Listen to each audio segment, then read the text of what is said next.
আজকে তোমাদের শোনাবো একটা সত্যি ঘটনা। এমন একটা ঘটনা যেটা আমি নিজে না দেখলে কোনোদিন বিশ্বাস করতাম না। এখনো মাঝরাতে ঘুম ভেঙে গেলে মনে হয় সেই ভিডিওটা আবার আমার ফোনের স্ক্রিনে ভেসে উঠবে। এখনো মনে হয় কেউ যেন অন্ধকার ঘরের কোণায় দাঁড়িয়ে আমার দিকে তাকিয়ে আছে। ঘটনাটা আজ থেকে প্রায় 4 বছর আগের। তখন আমি কলকাতায় একটা ছোট্ট ভিডিও এডিটিং স্টুডিওতে কাজ করতাম। ইউটিউবের জন্য ভিডিও এডিট, শর্ট ফিল্মে কালার কারেকশন, বিয়ের ভিডিও সবই করতাম। কাজের চাপ অনেক ছিল, কিন্তু টাকা পয়সা খুব বেশি ছিল না। সেই সময় আমি থাকতাম শিয়ালদহের কাছে একটা পুরনো মেসে। 3 তলার ছোট্ট একটা ঘর, দেয়ালে শ্বেতা শ্বেতা দাগ, জানলার বাইরে ভাঙা কারখানা আর রাতে অদ্ভুত নিস্তব্ধতা। আমার রুমমেট ছিল অর্কা, ও ক্যামেরাম্যান ছিল। আমরা দুজন প্রায় রাত জেগে কাজ করতাম। মাঝে মধ্যে ক্লায়েন্টের কাজ শেষ করতে ভোর হয়ে যেত। তবে একটা ব্যাপার ছিল, অর্কা খুব সহজে ভয় পেত। ভূতের সিনেমা দেখতে পারত না। রাত্রিরে হঠাৎ দরজায় টোকা পড়লেও আতকে উঠত। আমি ওকে নিয়ে অনেক মজা করতাম। একদিন সন্ধেবেলা স্টুডিও থেকে ফেরার সময় বউবাজারের একটা পুরনো ইলেকট্রনিক্স মার্কেটের সামনে দাঁড়িয়েছিলাম। বৃষ্টি পড়ছিল টুপটাপ। রাস্তার আলোয় ভেজা ধোয়াটে পরিবেশটা অদ্ভুত লাগছিল। তখনই আমার চোখে পড়ে একটা পুরনো ল্যাপটপ। একটা ছোট্ট দোকানের সামনে ধুলো জমে পড়েছিল।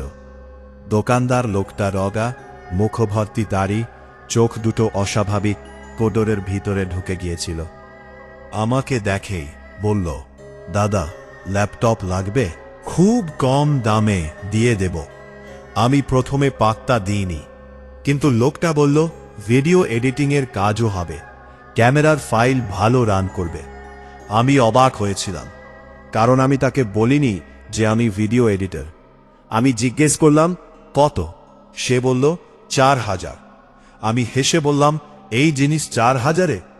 লোকটা আমার দিকে তাকিয়ে খুব আস্তে বলল, টাকা নয় দাদা, এটা যত তাড়াতাড়ি সম্ভব কাউকে দিয়ে দিতে চাই। ওর কথাটা শুনে কেমন যেন লাগলো, কিন্তু ল্যাপটপটা চালু করে দেখলাম খারাপ না। পুরনো হলেও স্পেসিফিকেশন ভালো। আমি ভাবলাম ব্যাকআপ মেশিন হিসেবে কাজে লাগবে। শেষ পর্যন্ত দরদাম করে 3000-এ কিনে নিলাম। যখন ল্যাপটপটা ব্যাগে ঢোকাচ্ছি, তখন লোকটা হঠাৎ আমার হাত চেপে ধরল। তার হাত বরফের মতো ঠান্ডা ছিল। সে ফেসফেস করে বলল, রাতে ভিডিওগুলো দেখবেন না। আমি বিরক্ত হয়ে হাত ছাড়িয়ে নিলাম। বললাম, কি সব বলছেন? লোকটা কোনো উত্তর দিল না, শুধু অদ্ভুতভাবে তাকিয়ে রইল। সেদিন রাতে মেসে ফিরে অর্ককে সব বললাম। অর্ক প্রথমে খুব খুশি হয়েছিল, কিন্তু যখন শুনল দোকানদার ভিডিও নিয়ে অদ্ভুত কথা বলেছে, তখন ওর মুখটা একটু ফ্যাকাশে হয়ে গেল। তুই খুলবি নাকি এখন? আমি বললাম, দেখি কি আছে। আমরা দুজনে বিছানার উপর ল্যাপটপটা রাখলাম। পুরনো মডেল, কিবোর্ডের কিছু বাটন উঠে গেছে, স্ক্রিনে আঁচড়, কিন্তু আশ্চর্যের বিষয়, চার্জ ছিল। ল্যাপটপ অন হতেই স্ক্রিনে একটা পুরনো উইন্ডোজের লোগো উঠল। তারপর ডেস্কটপ।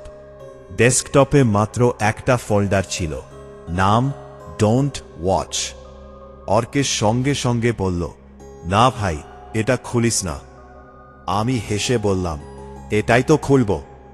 ফোল্ডারের ভিতরে ছিল কয়েকটা ভিডিও ফাইল, সবগুলোর নাম তারিখ দিয়ে লেখা।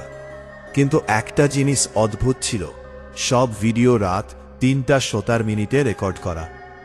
প্রথম ভিডিওটার নাম ছিল 03/17/2018.mp4। আমি প্লে করলাম। ভিডিও শুরু হতেই দেখা গেল একটা অন্ধকার ঘর, ক্যামেরা স্থির, মনে হচ্ছিল ল্যাপটপের ওয়েবক্যাম দিয়ে তোলা। কয়েক সেকেন্ড কিছুই হচ্ছিল না, শুধু দূরে ফ্যান ঘোরার শব্দ। তারপর একটা মেয়ে ফ্রেমে ঢুকল। লম্বা চুল, মুখ ঢেকে রেখেছে, সাদা জামা পরা। সে ধীরে ধীরে ক্যামেরার সামনে এসে দাঁড়াল। অর্কে তখনই বলল, বন্ধ কর। আমি বললাম, আরে শর্ট ফিল্ম হবে। কিন্তু পরের মুহূর্তেই আমার শরীর ঠান্ডা হয়ে গেল। মেয়েটা হঠাৎ ক্যামেরার দিকে তাকাল। তার চোখ দুইটো পুরো কালো, যেন চোখের ভিতরে কোনো সাদা অংশ নেই। আর তারপর সে আস্তে করে বলল, তুমি এটা কেন দেখছ? ভিডিওটা সেখানেই শেষ। অর্কে চুপ করে গিয়েছিল। আমি হেসে উড়িয়ে দেওয়ার চেষ্টা করলাম, কিন্তু সত্যি বলতে তখন আমার কেমন যেন লাগছিল। আমি দ্বিতীয় ভিডিওটা চালালাম। এবার ঘরটা অন্যরকম, মনে হচ্ছিল কোনো হাসপাতালের রুম। ভিডিওর কোয়ালিটি খুব খারাপ, স্ক্রিনে বারবার গ্লিচ হচ্ছিল। একজন লোক বিছানায় বসে কাঁদছিল, মুখ দেখা যাচ্ছিল না। হঠাৎ ক্যামেরা নিজে নিজে নড়তে শুরু করল, যেন কেউ ল্যাপটপটা হাতে তুলে নিয়েছে। তারপর সেই একই মেয়েটা দরজার পাশে দেখা গেল। এইবার সে হাসছিল। তার হাসিটা এত অস্বাভাবিক ছিল যে আমার বুকের ভিতর কেমন চাপা ভয় জমতে লাগল। ভিডিও শেষ হওয়ার আগে মেয়েটা ক্যামেরার খুব কাছে এসে দাঁড়াল, এত কাছে যে তার মুখ পুরো স্ক্রিন ভরে গেল। তারপর সে ফিসফিস করে বলল, এবার তুমি। ভিডিও বন্ধ হয়ে গেল। ঠিক তখনই আমাদের ঘরের লাইট একবার টিম টিম করে নিভে গেল। অর্ক চিৎকার করে উঠল। আমি বললাম, কারেন্টের সমস্যা। কিন্তু সত্যিটা হলো আমার নিজের হাতও কাঁপছিল। সেদিন আর ভিডিও দেখিনি। ল্যাপটপ বন্ধ করে ঘুমোতে গেলাম। রাত প্রায় 3টে নাগাদ আমার ঘুম ভাঙল। কেন ভাঙল জানি না, কিন্তু ঘুম ভাঙতেই বুঝলাম ঘরের ভিতরে অদ্ভুত ঠান্ডা, যেন শীতের মাঝে রাত, অথচ তখন ছিল জুন মাস। আমি চোখ খুলে দেখি অর্ক বিছানায় বসে আছে। অন্ধকারে ওর মুখ দেখা যাচ্ছিল না। আমি বললাম, কি হয়েছে? ও কোনো উত্তর দিল না। বলল, ও আবার ভিডিও চালিয়েছে। আমার বুক ভক করে উঠল। আমি তাকিয়ে দেখি টেবিলের উপর রাখা ল্যাপটপটা নিজে নিজে অন হয়ে গেছে। স্ক্রিনে ভিডিও চলছে। স্ক্রিনের আলোয় পুরো ঘরটা নীলচে হয়ে উঠেছিল। আমি বিছানা থেকে নেমে গেলাম।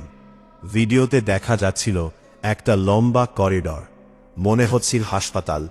ক্যামেরা ধীরে ধীরে এগোচ্ছে। দূরে একটা মেয়ের অবয়ব দাঁড়িয়ে।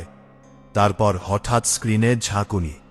মেয়েটা আর দূরে নেই, একেবারে ক্যামেরার সামনে। আমি ভয় পেয়ে ল্যাপটপ বন্ধ করতে গেলাম, কিন্তু পাওয়ার বাটন কাজ করছিল না। ভিডিওর ভিতরের মেয়েটা এবার মাথা কাত করল। আর ঠিক তখনই আমার পিছন থেকে একটা মেয়ের গলা শুনতে পেলাম, ভিডিওটা শেষ পর্যন্ত দেখো। আমি আর অর্ক দুজনই ঘুরে দাঁড়ালাম। ঘরে কেউ ছিল না, কিন্তু সেই মুহূর্তে জানলার কাছে একটা মুখ ভেসে উঠেছিল। ভেজা চুল, কালো চোখ। আমি চোখের পলক ফেলতেই মুখটা মিলিয়ে গেল। অর্ক প্রায় কাঁদতে শুরু করেছিল। সে বলল, ল্যাপটপটা ফেলে দে ভাই। আমি অনেক কষ্টে নিজেকে সামলে বললাম, কাল সকালে দোকানদারের কাছে নিয়ে যাব। সেদিন রাত আর ঘুম হয়নি। সকাল হতেই আমরা সেই মার্কেটে গেলাম, কিন্তু গিয়ে দেখি দোকানটাই নেই। যেখানে দোকানটা ছিল সেখানে তালা ঝুলছে। পাশের দোকানদারকে জিজ্ঞেস করতেই সে অবাক হয়ে বলল, এখানে তো 6 মাস ধরে কেউ বসে না। আমার গা কাটা দিয়ে উঠল। আমি বললাম, কাল সন্ধ্যায় একটা লোক ছিল। লোকটা মাথা নেড়ে বলল, আপনি ভুল দেখেছেন। অর্ক তখন আমার হাত টেনে বলল, চল এখান থেকে। ফিরে আসার পথে আমরা দুজনেই চুপ ছিলাম। মেসে ফিরে আমি ঠিক করলাম ল্যাপটপটা ফরম্যাট করব, সব ভিডিও ডিলিট করে দেব। আমি ল্যাপটপ অন করলাম, কিন্তু এবার ডেস্কটপে নতুন একটা ভিডিও ফাইল দেখা গেল।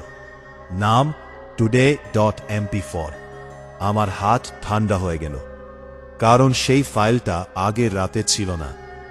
অর্ক চিৎকার করে বলল, খুলবি না। কিন্তু জানি না কেন আমি ভিডিওটা চালালাম। ভিডিও শুরু হতেই আমার নিঃশ্বাস বন্ধ হয়ে আসলো, কারণ ভিডিওতে দেখা যাচ্ছিল আমাদের ঘর, ঠিক এই ঘর। ক্যামেরার অ্যাঙ্গেল এমন ছিল যেন কেউ ঘরের কোনায় দাঁড়িয়ে রেকর্ড করছে। ভিডিওতে আমি আর অর্ক ঘুমোচ্ছি। টাইম স্ট্যাম্পে লেখা রাত 3:17। অর্ক আমার পাশেই দাঁড়িয়ে ভিডিওটা দেখছিল। হঠাৎ সে কাপা গলায় বলল, এটা তো কাল রাতে। ভিডিওতে দেখা গেল আমি বিছানা থেকে উঠে ল্যাপটপের দিকে যাচ্ছি। তারপর হঠাৎ ভিডিওর ফ্রেমের ডান দিকে অন্ধকারের মধ্যে একটা মুখ দেখা গেল। সে ধীরে ধীরে ক্যামেরার দিকে এগিয়ে এল। কিন্তু সবচেয়ে ভয়ঙ্কর ব্যাপারটা তখনও বাকি ছিল। মেয়েটা ক্যামেরার সামনে এসে দাঁড়িয়ে সরাসরি আঙুল তুলে দেখাল আমার দিকে। তারপর ভিডিওতে একটা বিকট আওয়াজ হলো, স্ক্রিন কেঁপে উঠল। আর কয়েক সেকেন্ডের জন্য ভিডিওতে দেখা গেল আমি ঘুমের মধ্যে বিছানায় বসে আছি, কিন্তু আমার চোখ দুটো পুরো কালো। অর্ক হঠাৎ পিছিয়ে গেল। আমি ভিডিও বন্ধ করতে যাচ্ছিলাম, তখন স্পিকারের ভিতর থেকে খুব আস্তে একটা শব্দ এল, আজ রাতেও আসব। ল্যাপটপ হঠাৎ নিজে নিজে বন্ধ হয়ে গেল। ঘরের ভিতরে আবার সেই অস্বাভাবিক ঠান্ডা নেমে এলো। আমি তখনও বোঝার চেষ্টা করছিলাম এটা কেউ মজা করছে নাকি সত্যিই কিছু অস্বাভাবিক। কিন্তু অর্ক আর এক মুহূর্ত ওই ঘরে থাকতে চাইছিল না। সে সেদিনই অন্য বন্ধুর বাড়ি চলে গেল। যাওয়ার সময় বলেছিল, তুই চাইলে থাক, কিন্তু আমি আর এখানে ফিরব না। আমি একা হয়ে গেলাম। সারাদিন স্টুডিওতে কাজ করার চেষ্টা করলাম, কিন্তু মাথার ভিতর শুধু সেই ভিডিও ঘুরছিল। রাতে মেসে ফেরার সময় মনে হচ্ছিল কেউ আমাকে অনুসরণ করছে। কয়েকবার পিছনে তাকালাম, কিন্তু কাউকে দেখিনি। রাত 10টার সময় ঘরে ফিরলাম। ঘরে ঢুকেই দেখি ল্যাপটপটা টেবিলের উপর খোলা, অথচ আমি বেরোনোর সময় বন্ধ করে গিয়েছিলাম। স্ক্রিনে শুধু একটা লাইন লেখা ছিল, 3:17 জেগে থেকো। আমার বুক এর ভিতরটা হিম হয়ে গেল। আমি ঠিক করলাম আজ রাতে ঘুমোব না। ঘড়ির কানটা এগোতে লাগলো। বাইরে বৃষ্টি শুরু হয়েছিল। পুরনো জানলার ফাঁক দিয়ে হাওয়া ঢুকছিল। পুরো পরিবেশটা কেমন যেন ভারী লাগছিল। রাত 1টা, 1:30, 2টো। আমি বারবার ফোন দেখছিলাম। ঘুম যেন চোখের উপর চেপে বসেছিল, কিন্তু আমি জেগে থাকার চেষ্টা করেছিলাম। রাত 3:12। ঠিক তখনই ঘরের দরজায় টকা পড়ল। টক টক টক। আমি জমে গেলাম। এই সময়ে কে আসবে? আবার টকা পড়ল। আমি সাহস করে জিজ্ঞেস করলাম, কে? কোনো উত্তর নেই। ধীরে ধীরে দরজার কাছে গেলাম। দরজার নিচের ফাঁক দিয়ে দেখলাম বাইরে কেউ দাঁড়িয়ে আছে, খালি পা। পায়ের আঙুল থেকে জল পড়ছে। আমার বুক ধড়ফড় করতে লাগলো।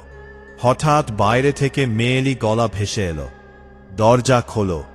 গলাটা শুনেই আমার শরীর ঠান্ডা হয়ে গেল, কারণ সেই একই গলা আমি ভিডিওতে শুনেছিলাম।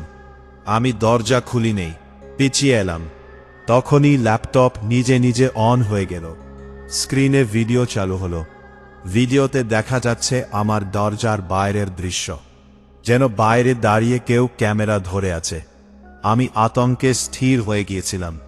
ভিডিওতে দরজাটা ধীরে ধীরে খুলতে শুরু করল, কিন্তু বাস্তবে আমার দরজা তখনও বন্ধ। ভিডিওর ভিতরে অন্ধকার ঘরের মধ্যে একটা মেয়ের অবয়ব ঢুকল। তার চুল ভিজে, মাথা নিচু। সে ধীরে ধীরে ক্যামেরার দিকে এগিয়ে আসছে। আমি পিছিয়ে গিয়ে দেয়ালে ঠেকে গেলাম। হঠাৎ বাস্তবের দরজাতেও খচখচ শব্দ শুরু হলো, যেন বাইরে কেউ নখ দিয়ে আঁচড় কাটছে। আর সেই সঙ্গে ল্যাপটপের স্ক্রিনে মেয়েটা মাথা তুলল। আমি জীবনে এত ভয়ঙ্কর মুখ দেখিনি। তার চোখের জায়গায় শুধু কালো গর্ত, ঠোঁট ছিঁড়ে গেছে, মুখে জমাট রক্ত। সে আস্তে করে বলল, তুমি শেষ পর্যন্ত দেখোনি। তারপর স্ক্রিন পুরো কালো হয়ে গেল। ঘরের দরজায় বিকট শব্দে ঢাকা পড়ল। থাম! আমি চিৎকার করে উঠলাম। ঢাকা আবার পড়ল। মনে হচ্ছিল দরজাটা ভেঙে যাবে। আমি কোনো রকমে ফোনটা হাতে নিয়ে অর্ককে কল করলাম, কিন্তু নেটওয়ার্ক নেই। হঠাৎ সব শব্দ থেমে গেল। পুরো ঘর নিস্তব্ধ, শুধু ল্যাপটপে ফ্যান ঘোরার শব্দ। আমি কয়েক সেকেন্ড দাঁড়িয়ে রইলাম। তারপর সাহস করে দরজার কাছে গেলাম। ধীরে ধীরে দরজা খুললাম। বাইরে কেউ নেই, কিন্তু মেঝের উপর ভেজা পায়ের ছাপ ছিল। সেগুলো দরজার সামনে থেকে শুরু হয়ে আমার বিছানো আর দিকে গেছে। আমি ঘুরে তাকালাম। আমার বিছানার উপর কেউ বসে আছে। অন্ধকারে মুখ দেখা যাচ্ছিল না, শুধু ভেজা চুল ঝুলে আছে। আমার হাত থেকে ফোন পড়ে গেল। সেই জিনিসটা খুব ধীরে মাথা তুলল, আর ঠিক তখনই পুরো ঘরের লাইট নিভে গেল। অন্ধকারের মধ্যে শুধু একটা ফিসফিস শব্দ ভেসে এল, এবার তোমার পালা। আমার হাত থেকে ফোনটা মেঝেতে পড়ে ভেঙে গিয়েছিল। পুরো ঘর তখন অন্ধকার, বাইরে শুধু বৃষ্টির শব্দ। আর সেই অন্ধকারের ভিতরে আমি স্পষ্ট বুঝতে পারছিলাম আমার বিছানার উপর কেউ বসে আছে। আমি স্থির হয়ে দাঁড়িয়েছিলাম। শরীরের একটা অংশ নড়ছিল না। বুকের ভিতর এমনভাবে ধকধক করছিল যেন শব্দটা ঘরের বাইরে পর্যন্ত শোনা যাবে। হঠাৎ আবার ল্যাপটপের স্ক্রিন জ্বলে উঠল। নীলচে আলো পুরো ঘরে ছড়িয়ে পড়তেই আমি বিছানার দিকে তাকালাম।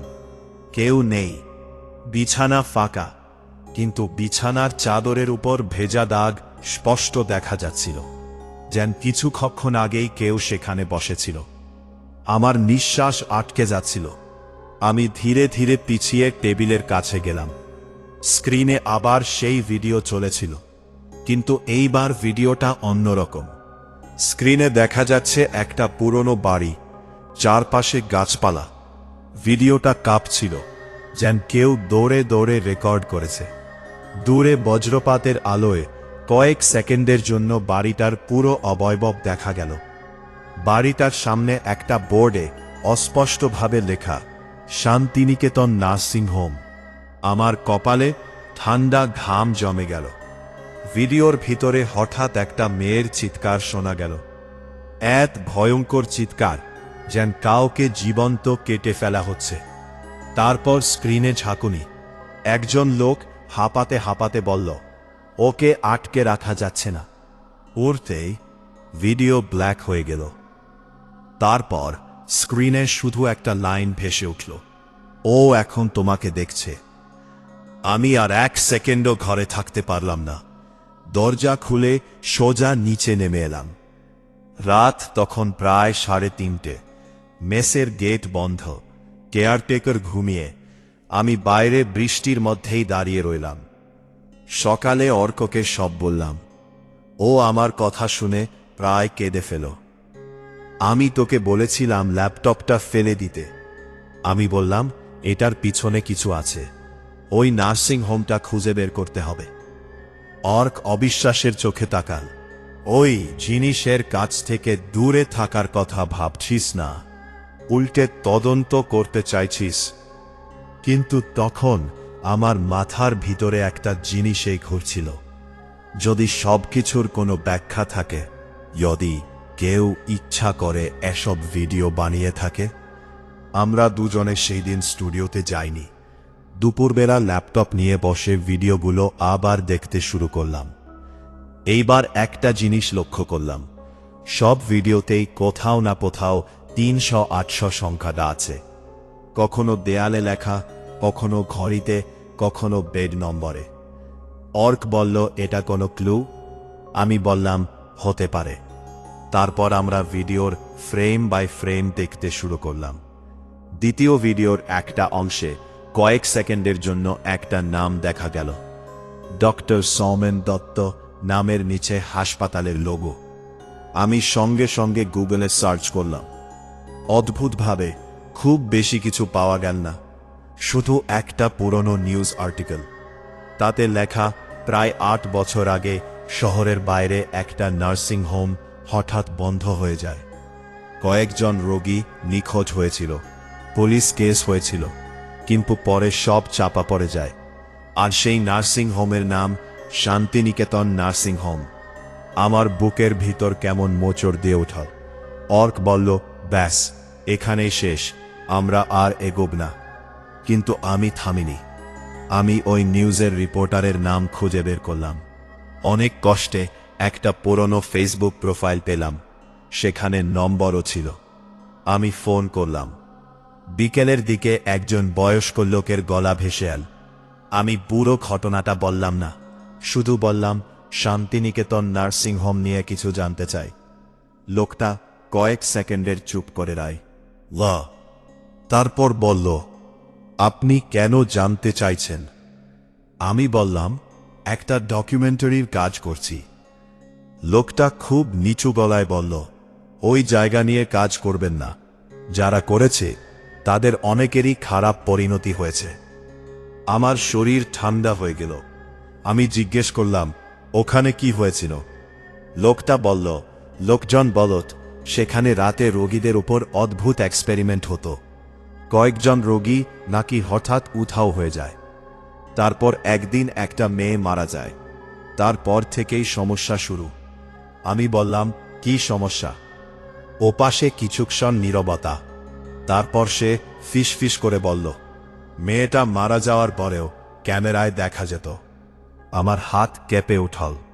ঠিক তখনই ফোনের ভিতর বিকট একটা শব্দ হলো, যেন কেউ মাইকের খুব কাছে নিঃশ্বাস নিচ্ছে। তারপর কল কেটে গেল। আমি কয়েক সেকেন্ড ফোনের দিকে তাকিয়েছিলাম। অর্ক বলল, আমি আর এটা সহ্য করতে পারছি না। সেই রাতেও আমি ঘুমতে পারিনি। রাত ৩টার দিকে আবার ল্যাপটপ নিজে নিজে অন হলো। এইবার স্ক্রিনে শুধু ওয়েবক্যাম অন ছিল। আমি নিজের ঘরটাই দেখতে পাচ্ছিলাম। হঠাৎ স্ক্রিনের পিছনের অন্ধকারে একটা নড়াচড়া হলো। আমি পিছনে তাকালাম। ঘরে কেউ নেই। আমার স্ক্রিনের দেখে তাকাতেই দেখি ওই মেয়েরে এটা দাঁড়িয়ে আছে ঠিক আমার পিছনে। আমার শরীর জমে গেল। ধীরে ধীরে আমি ঘুরলাম। কেউ নেই, কিন্তু আবার স্ক্রিনে তাকাতেই দেখলাম সে আরও কাছে এসেছে। তার ভেজা চুল থেকে জল পড়ছে, মুখের চামড়া ফ্যাকাশে, চোখ দুটো পুরো কালো। সে আস্তে করে ঠোঁট নড়ালো, এসো। তারপর স্ক্রিন ব্ল্যাক। পরদিন সকালে আমি সিদ্ধান্ত নিলাম ওই নার্সিং হোমে যাব। অর্ক একেবারেই রাজি ছিল না, কিন্তু শেষ পর্যন্ত আমাকে একা যেতে দেবে না বলে ও রাজি হলো। আমরা দুপুরে ট্রেনে করে শহরের বাইরে একটা ছোট্ট স্টেশনে নামলাম। জায়গাটা নির্জন, চারপাশে জঙ্গল আর পুরনো বাড়ি। স্থানীয় লোকজনকে নার্সিং হোমের কথা জিজ্ঞেস করতেই তারা অদ্ভুতভাবে তাকাচ্ছিল। কেউ ঠিকঠাক উত্তর দিচ্ছিল না। শেষে এক চায়ের দোকানদার বলল, ওই রাস্তা দিয়ে সন্ধ্যের পর যাবেন না। আমি জিজ্ঞেস করলাম, কেন? লোকটা শুধু বলল, যারা গেছে সবাই ঠিকঠাক ফেরেনি। বিকেলের দিকে আমরা নার্সিং হোমের সামনে পৌঁছলাম। বাড়িটা প্রায় ভেঙে পড়েছে। লোহার গেট মরচে ধরা, জানলার কাঁচ ভাঙা, চারপাশে অদ্ভুত নীরবতা, যেন জায়গাটা বহু বছর ধরে পরিত্যক্ত। কিন্তু একটা জিনিস দেখে আমার বুক কেঁপে উঠল। গেটের ওপর লাল রঙে লেখা ৩১৭। অর্ক বলল, সে লো ফিরে যায়। আমি উত্তর দিলাম না। গেট ঠেলে ভিতরে ঢুকে গেলাম। ভিতরে পা রাখতেই একটা পচা গন্ধ নাকে এলো। দেয়াল জুড়ে শ্বেত শ্বেতে দাগ, মেঝেতে ভাঙা স্ট্রেচার, দূরে কোথাও জল পড়ার শব্দ। আমরা মোবাইলের ফ্ল্যাশ জ্বালিয়ে এগোচ্ছিলাম। হঠাৎ অর্ক বলল, শুনলি? আমি থেমে গেলাম। উপরে কোথাও যেন কারো পায়ের শব্দ। ধূপ ধূপ ধূপ। আমরা দুজনে একে অপরের দিকে পাকালাম। এই বাড়িতে আমাদের ছাড়া আর কেউ থাকার কথা নয়। আমি বললাম, হয়তো কোনো ভবঘুরে। কিন্তু কথাটা বললেও নিজের গলায় আত্মবিশ্বাস ছিল না। আমরা সিঁড়ি বেয়ে দ্বিতীয় তলায় উঠলাম। করিডোরের দুপাশে পুরনো ক্যাবিন, অনেক দরজায় এখনো রোগীদের নাম লেখা। হঠাৎ একটা দরজা নিজে নিজে কম করে খুলে গেল। অর্ক প্রায় লাফিয়ে উঠল। ঘরের ভিতরে একটা পুরনো বেড, দেয়ালে শুকনো রক্তের মতো দাগ, আর মেঝের উপর পড়ে আছে একটা ক্যামেরা, পুরনো হ্যান্ডিক্যাম। আমি সেটা তুলে নিলাম। আশ্চর্যভাবে এখনো অন হচ্ছিল। ভিডিও গ্যালারিতে অনেক ফুটেজ ছিল। আমরা একটা ভিডিও চালালাম। ভিডিওতে দেখা গেল এই একই নার্সিং হোম। একজন নার্স কান্দে কান্দে বলছে, ওকে আর বাঁচানো যাবে না, ও ফিরে আসছে। পথে লাগল। দূরে সেই মেয়েটাকে দেখা গেল, সাদা পোশাক, মাথা নিচু। হঠাৎ সে মাথা তুলল। আমার বুক থেমে যাওয়ার মতো অবস্থা, কারণ এবার প্রথমবার আমি তার মুখটা পরিষ্কার দেখলাম। মেয়েটার মুখের অর্ধেকটা যেন পড়ে গেছে, চোখের চারপাশ কালো, ঠোঁট ফেটে রক্ত বেরোচ্ছে। আর সবচেয়ে ভয়ঙ্কর ব্যাপার, সে ক্যামেরার দিকে তাকিয়ে হাসছিল। ভিডিওটা হঠাৎ বন্ধ হয়ে গেল। ঠিক তখনই আমাদের পিছনের দরজাটা ধাম করে বন্ধ হয়ে গেল। অর্ক চিৎকার করে উঠল। আমি দরজা খোলার চেষ্টা করলাম, খুলছে না। তারপর ঘরের কোণ থেকে খুব আস্তে একটা শব্দ এল, কেউ যেন কাঁদছে। আমরা দুজনে ফ্ল্যাশ ঘুরিয়ে তাকালাম। ঘরের অন্ধকার কোণায় একটা মেয়ের অবয়ব বসে আছে, মাথা নিচু, ভেজা চুল মাটিতে ঝুলে পড়েছে। আমার গলা শুকিয়ে গিয়েছিল। অর্ক কাঁপা গলায় বলল, দৌড়। আমরা দরজায় ধাক্কা মারতে শুরু করলাম। হঠাৎ দরজাটা নিজে নিজেই খুলে গেল। আমরা করিডোরে বেরিয়ে এলাম, কিন্তু করিডোরটা আর আগের মতো নেই। সব আলো নিভে গেছে, অথচ আমরা ঢোকার সময় কিছু ভাঙা আলো জ্বলছিল। এখন পুরো অন্ধকার, শুধু দূরে কোথাও একটা মেয়ের হাসির শব্দ। আমরা দৌড়াতে শুরু করলাম, কিন্তু করিডোর যেন শেষই হচ্ছিল না। তত একই জায়গা ফিরে আসছে, দেয়ালের উপর একই নম্বর, 1-17। ওর হাঁপাতে হাঁপাতে বলল, আমরা বেরোতে পারছি না। ঠিক তখনই করিডোরের শেষ মাথায় সেই মেয়েটাকে দেখা গেল। সে দাঁড়িয়ে আছে, মাথা কাটা। তারপর ধীরে ধীরে আমাদের দিকে হাঁটতে শুরু করল। তার পায়ের শব্দ হচ্ছিল না, কিন্তু মেঝেতে ভেজা দাগ পড়ে যাচ্ছিল। আমরা পিছিয়ে যাচ্ছিলাম। হঠাৎ আমার হাতে থাকা ল্যাপটপটা নিজে নিজে অন হয়ে গেল। স্ক্রিনে লাইভ ভিডিও চলছে। ভিডিওতে দেখা যাচ্ছে আমরা দুজন করিডোরে দাঁড়িয়ে আছি, আর আমাদের পিছনে মেয়েটা একেবারে কাছে এসে গেছে। আমি আতঙ্কে পিছনে ঘুরলাম, কেউ নেই। আবার স্ক্রিনে তাকাতেই দেখি সে আমার কানের কাছে মুখ নিয়ে এসেছে। তার ঠোঁট নড়ছে। আমি কিছু শুনতে পাচ্ছিলাম না। হঠাৎ ল্যাপটপের স্পিকারের শব্দ ভেসে এলো, তোমরা দেরি করে ফেলেছ। তারপর পুরো বিল্ডিং কেঁপে উঠল। উপরে কোথাও বিকট শব্দ হলো, যেন ভারী কিছু টেনে নেওয়া হয়েছে। অর্ক চিৎকার করে বলল, ওপরে কেউ আছে।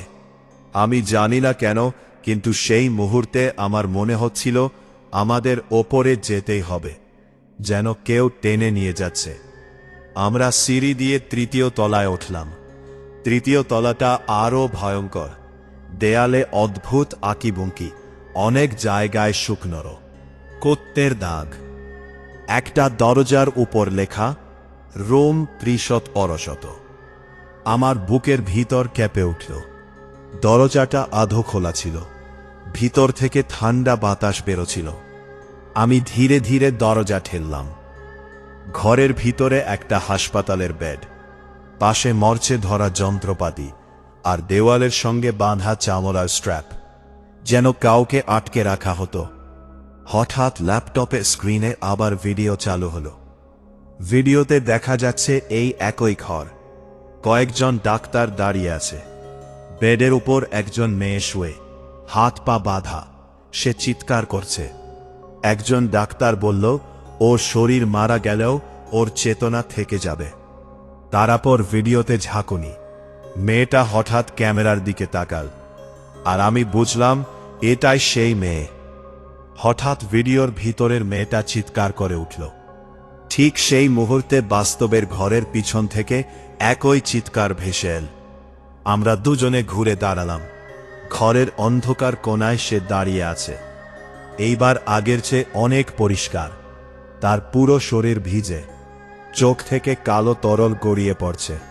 সে ধীরে ধীরে বলল, তোমরা ভিডিওটা সম্পূর্ণ করনি। অর্ক আর সহ করতে পারল না। সে দরজার দিকে দৌড় দিল, কিন্তু দরজার কাছে পৌঁছেতেই যেন কেউ ওকে জোরে ধাক্কা মারল। পড়ে গেল মেঝেতে। আমি চিৎকার করে ওর দিকে এগোতে যাচ্ছিলাম। তখনই ল্যাপটপের স্ক্রিনে নতুন ভিডিও চালু হলো। ভিডিওতে দেখা যাচ্ছে আমি দাঁড়িয়ে আছি, আর আমার পিছনে মেয়েটা ধীরে ধীরে হাত বাড়াচ্ছে। আমি বুঝতে পারছিলাম না কি করব। শরীর যেন অবশ হয়ে যাচ্ছিল। তারপর সে ফিসফিস করে বলল, শেষ ভিডিওটা দেখো। ল্যাপটপের ভিতরে একটা নতুন ফাইল তৈরি হলো। নাম final317.mp4। স্ক্রিনে প্লে বাটন জ্বলেছিল। আমার আঙুল নিজে থেকেই মাউসের দিকে এগোতে লাগল। আমার হাত যেন নিজের নিয়ন্ত্রণে ছিল না। ল্যাপটপের স্ক্রিনে জ্বলতে থাকা final317.mp4 ফাইলটার উপর কার্সার থেমেছিল। চারপাশে ঠান্ডা হাওয়া ঘুরছিল। নার্সিং হোমের সেই অন্ধকার রুমের ভিতরে দাঁড়িয়ে আমি বুঝতে পারছিলাম এই ভিডিওটা দেখার পর আর কিছুই আগের মতো থাকবে না। অর্ক তখনও মেঝেতে পড়ে হাঁপাচ্ছিল। ও উঠে দাঁড়ানোর চেষ্টা করছিল, কিন্তু যেন কোনো অদৃশ্য শক্তি ওকে চেপে ধরে রেখেছে। আর সেই মেয়েটা, সে ধীরে ধীরে আমাদের দিকে এগিয়ে আসছিল। তার পায়ের নিচে জল পড়ার শব্দ হচ্ছিল। পুরো ঘরে পচা গন্ধ ছড়িয়ে পড়েছিল। আমি ভয় পেয়েছিলাম। এটা ভয় আমি জীবনে কখনো পাইনি। তবু জানি না কেন মনে হচ্ছিল ভিডিওটা চালাতেই হবে, যেন এই ভয়ঙ্কর জিনিসটার উত্তর ওই ভিডিওর মধ্যেই লুকিয়ে আছে। আমি প্লে বাটনে ক্লিক করলাম। স্ক্রিন কয়েক সেকেন্ড ব্ল্যাক হয়ে রইল। তারপর ধীরে ধীরে ভিডিও শুরু হলো। প্রথমে শুধু স্ট্যাটিক, তারপর একটা পুরনো হাসপাতালের ঘর দেখা গেল। টাইম স্ট্যাম্পে লেখা সেপ্টেম্বর 28, 2018, রাত 1:03। ক্যামেরা কাঁপছিল। মনে হচ্ছিল কেই ভয় পেয়ে ভিডিও করেছে। দূরে কয়েকজন ডাক্তার তাড়াহুড়ো করছে। ঘরের মাঝখানে একটা বেড, আর সেই বেডে শুয়ে আছে মেয়েটা। এইবার তার মুখটা পুরো পরিষ্কার দেখা যাচ্ছিল। বয়স খুব বেশি হলে 22-23, মুখের অর্ধেক পড়া, কিন্তু চোখ দুটো অস্বাভাবিক কালো।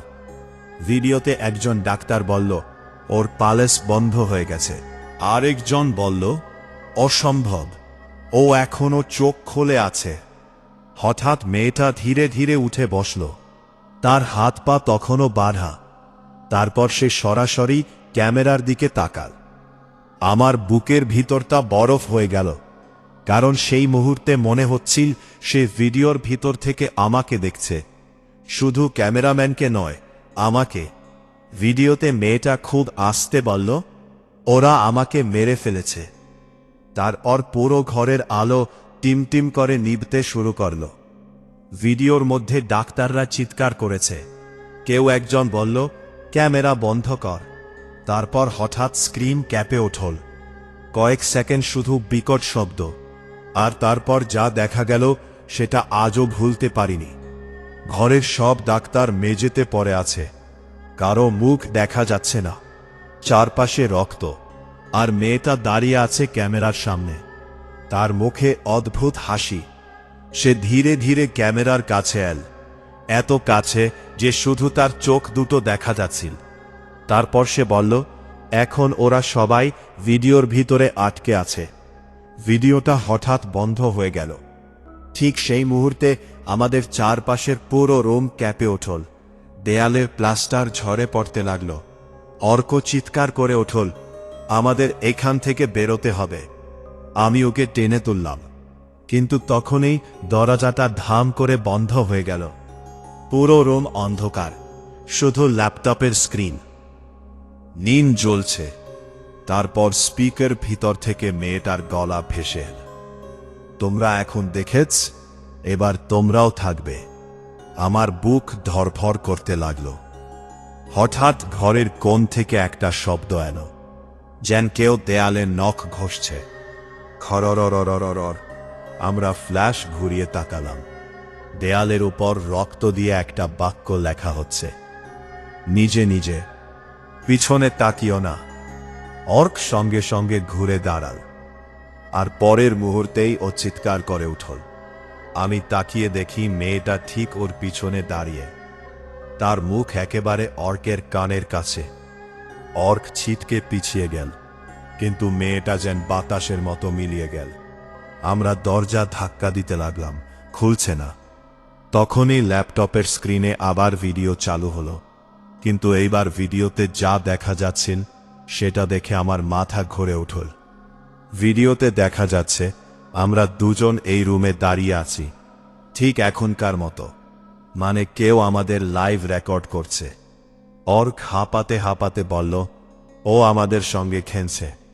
ভিডিওর ভিতরে দেখা গেল আমার পিছনে অন্ধকার থেকে ধীরে ধীরে একটা হাত বেরিয়ে এল।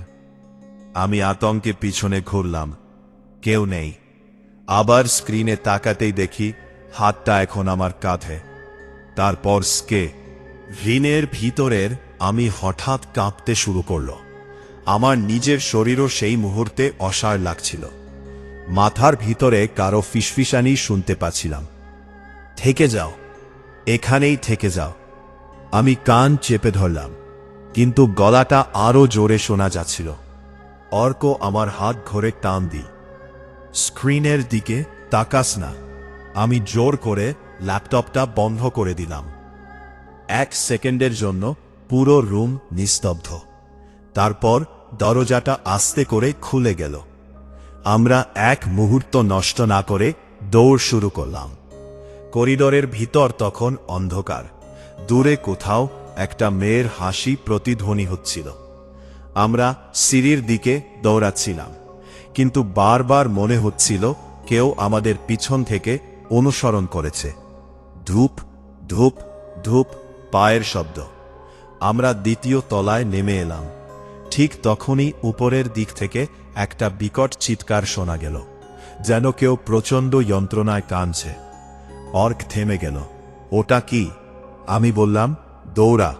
আমরা নিচে নামতে যাচ্ছিলাম, তখনই দেখি নিচের করিডোরের শেষে একটা অবয়ব দাঁড়িয়ে।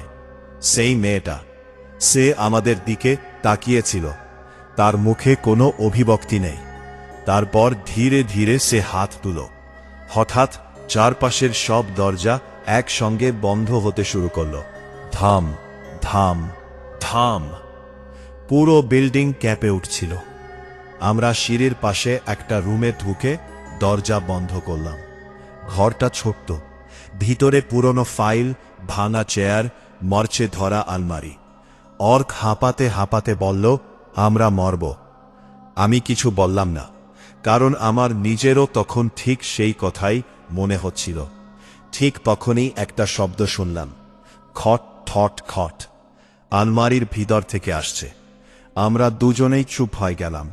শব্দটা আবার হলো, খট খট। মনে হচ্ছিল ভিতর থেকে কেউ ধীরে ধীরে দরজায় আঘাত করছে। অর্ক কাপা গলায় বলল, খুলবি না? কিন্তু জানি না কেন আমি এগিয়ে গেলাম। ধীরে ধীরে আলমারির দরজা খুললাম। ভিতরে একটা পুরনো ডায়েরি আর কয়েকটা ক্যাসেট। ডায়েরিটার কভার প্রায় ছিঁড়ে গেছে। সামনে লেখা, ডক্টর সৌমেন দত্ত। আমার বুক ধক করে উঠল। আমি তাড়াতাড়ি ডায়েরিটা খুললাম। প্রথম কয়েকটা পৃষ্ঠা সাধারণ মেডিকেল নোট, কিন্তু পরে লেখাগুলো অদ্ভুত হয়ে গেছে। একটা জায়গায় লেখা, রোগী 370 শরীরে, মৃত্যুর পরও মস্তিষ্কের সাড়া পাওয়া যাচ্ছে, ওর চোখের দিকে বেশি সময় তাকানো যাবে না। আরেক জায়গায় লেখা, ভিডিও ক্যামেরা ওর উপস্থিতি ধরে রাখতে পারছে, ক্যামেরা বন্ধ করলে ও আরও শক্তিশালী হয়ে ওঠে। আমার হাত কাঁপছিল। তারপর শেষের পাতায় লেখা একটা লাইন পড়ে শরীর ঠান্ডা হয়ে গেল। ও মারা যায়নি, ও এখন ছাবির ভিতরে থাকে। ঠিক তখনই ঘরের বাইরে পায়ের শব্দ শোনা গেল। ধীরে ধীরে দরজার সামনে এসে থামল। আমরা নিঃশ্বাস বন্ধ করে দাঁড়িয়েছিলাম। তারপর দরজার ওপাশ থেকে খুব আস্তে একটা গলা ভেসে এলো। দরজা খোলো। সেই একই গলা। অর্ক প্রায় কাঁদতে শুরু করেছিল। হঠাৎ দরজার নিচ দিয়ে কালো জল ঘরের ভিতরে ঢুকতে শুরু করল। আমি পিছিয়ে গেলাম। জলের ভিতরে যেন চুল ভাসছিল। তারপর দরজায় ধীরে ধীরে আঁচড়ের শব্দ শুরু হলো। খরর।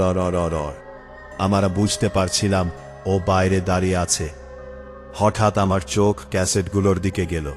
একটা ক্যাসেটের উপর লেখা অরিজিনাল ফুটেজ। আমি ক্যামেরার পাশে থাকা একটা পুরনো প্লেয়ার খুঁজে পেলাম। আশ্চর্যভাবে সেটা এখনো কাজ করছিল। আমরা ক্যাসেটটা চালালাম। ভিডিও শুরু হতেই দেখা গেল একজন ডাক্তার ক্যামেরার সামনে বসে আছে, মুখে ভয়। সে বল, যদি কেউ এই ভিডিও দেখে তাহলে শুনুন, রোগী ৩১৭-এর নাম ছিল মেঘলা। ওকে এখানে আনা হয়েছিল মানসিক রোগী হিসেবে, কিন্তু ওর মধ্যে কিছু একটা ছিল যা মানুষ না। ও মাঝরাতে সব ক্যামেরার দিকে তাকিয়ে কথা বলতো। তারপর ভিডিওতে এমন জিনিস দেখা যেত যা বাস্তবে ছিল না। প্রথমে আমরা ভেবেছিলাম হ্যালুসিনেশন, কিন্তু পরে বুঝলাম ও ক্যামেরার মাধ্যমে ছড়িয়ে পড়ছে। ভিডিওতে হঠাৎ স্ট্যাটিক পড়ল। তারপর কয়েক সেকেন্ডের জন্য মেয়েটার মুখ দেখা গেল। ডাক্তার ভয় পেয়ে পিছনে তাকাল, আর পরের মুহূর্তেই স্ক্রিনে শুধু চিৎকার। ভিডিও শেষ। ঠিক তখনই ঘরের দরজাটা ধীরে ধীরে খুলতে শুরু করল। আমরা দুজনে জমে গেলাম। দরজার ফাঁক দিয়ে প্রথমে ভেজা চুল দেখা গেল, তারপর একটা কালো চোখ। মেয়েটা দাঁড়িয়েছিল। এইবার সে আগের চেয়ে ভয়ঙ্কর। তার শরীরের চামড়া ফেটে গেছে, চোখ থেকে কালো তরল পড়ছে। সে ধীরে ধীরে ভিতরে ঢুকল। ঘরের তাপমাত্রা মুহূর্তে কমে গেল। নিঃশ্বাস থেকে ধোঁয়া বেরোচ্ছিল। সে আমার দিকে তাকিয়ে বলল, তুমি এখন সব জানো। তারপর সে হাসল। আমি আর অর্ক পিছিয়ে যাচ্ছিলাম, কিন্তু ঘরের দেয়াল এসে গেছে, পালানোর জায়গা নেই। হঠাৎ আমার মাথায় একটা কথা এলো। ডায়েরিতে লেখা ছিল, ক্যামেরা ওকে ধরে রাখতে পারে। আমি তাড়াতাড়ি ল্যাপটপটা অন করলাম। ওয়েবক্যাম অন করে মেয়েটার দিকে ঘুরিয়ে দিলাম। সঙ্গে সঙ্গে সে থেমে গেল। তার মুখের অভিব্যক্তি বদলে গেল, যেন ব্যথা পাচ্ছে। বললাম, অর্ক, ভিডিও রেকর্ড অন কর। অর্ক কাঁপতে কাঁপতে রেকর্ডিং চালু করল। ওয়েবক্যামের স্ক্রিনে মেয়েটার অবয়ব কাঁপছিল, যেন তাকে টেনে নেওয়া হচ্ছে। সে বিকট চিৎকার করে উঠল। পুরো ঘর কেঁপে উঠল। জানলার কাঁচ ভেঙে গেল। কিন্তু আমরা ক্যামেরা সরাইনি। মেয়েটা ধীরে ধীরে স্ক্রিনের দিকে টানতে শুরু করল, যেন কোনো অদৃশ্য শক্তি ওকে গিলে নিচ্ছে। সে শেষবার আমার দিকে তাকাল। তার চোখের ভিতরে তখন শুধু অন্ধকার। সে ফিসফিস করে বলল, ভিডিও কখনো শেষ হয় না। তারপর পুরো শরীর ধোঁয়ার মতো মিলিয়ে ল্যাপটপের স্ক্রিনের ভিতরে ঢুকে গেল। ঘরের সব আলো নিভে গেল। কয়েক সেকেন্ড পুরো নিস্তব্ধতা। তারপর সব শেষ। ঠান্ডা হাওয়া থেমে গেল। আঁচড়ের শব্দ বন্ধ। আমরা দুজনেই মেঝেতে বসে হাঁপাচ্ছিলাম। অর্ক কাঁপা গলায় বলল, ও গেছে। আমি কোনো উত্তর দিতে পারিনি, কারণ ল্যাপটপের স্ক্রিনে তখনও ওয়েবক্যাম অন ছিল, আর স্ক্রিনের এক কোণায় কয়েক সেকেন্ডের জন্য একটা মুখ দেখা গেল। সেই মেয়েটার মুখ। তারপর মিলিয়ে গেল। আমরা আর এক মুহূর্ত সেখানে থাকিনি। নার্সিং হোম থেকে বেরিয়ে সোজা স্টেশনে চলে এলাম। সকাল হয়ে গিয়েছিল। জের আলো উঠলেও আমার মনে হচ্ছিল অন্ধকার এখনও আমাদের পিছনে লেগে আছে। সেই দিনের পর আমি ল্যাপটপটা আর ব্যবহার করিনি। একটা লোহার বাক্সে ভরে তালা মেরে রেখেছিলাম। অর্ক ধীরে ধীরে স্বাভাবিক হওয়ার চেষ্টা করছিল, কিন্তু ও আগের মতো ছিল না। মাঝরাতে চমকে উঠে বসত, বলতো কেউ নাকি ওর কানের কাছে ফিসফিস করে। তারপর একদিন, ঘটনার প্রায় ৩ মাস পরে, আমি স্টুডিওতে কাজ করছিলাম। তখন হঠাৎ আমার ফোনে একটা নোটিফিকেশন এল, আননোন ডিভাইস কানেক্টেড। আমি অবাক হয়ে গেলাম, কারণ সেই ল্যাপটপটা বন্ধ করে রাখা। বাড়ি ফিরে বাক্স খুললাম। ল্যাপটপটা নিজে নিজে অন ছিল। স্ক্রিনে শুধু একটা ভিডিও ফাইল, নাম newviewer.mp4। আমার হাত ঠান্ডা হয়ে গেল। ধীরে ধীরে ভিডিওটা চালালাম। ভিডিওতে দেখা গেল আমি নিজে, আমি তখন স্টুডিওতে বসে কাজ করছি, মানে কেউ আমাকে রেকর্ড করছে।